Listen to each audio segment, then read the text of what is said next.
नमस्कार मित्रांनो, माझं नाव श्रीकांत. तर चला मी तुम्हाला सांगतो की आधार कार्ड जेव्हा तुम्ही डाउनलोड करता तुमच्याकडे PDF फाईल येते. ठीक आहे, ते PDF फाईल तुम्ही ओपन करते वेळेस तुम्हाला ती ओपन होत नाही. तिथे तुम्हाला ती पासवर्ड मागते.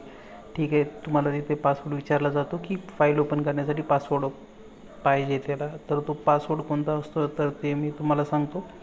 इथं आधार कार्ड पासवर्ड प्रोटेक्टेड म्हणते.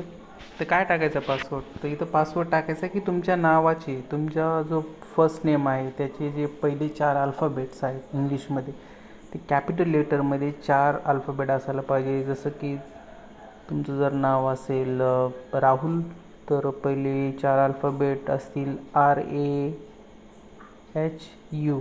ते पण कॅपिटलमध्ये. आणि तुमचा जन्मदिनांक आहे त्यामधील तुमचं जन्माचं वर्ष ते टाईप करायचं आहे. ठीक आहे, बघू शकता तुम्ही फाईल ओपन झालेली आहे. तर अशा प्रकारे तुम्ही डाउनलोड केलेली आधार कार्ड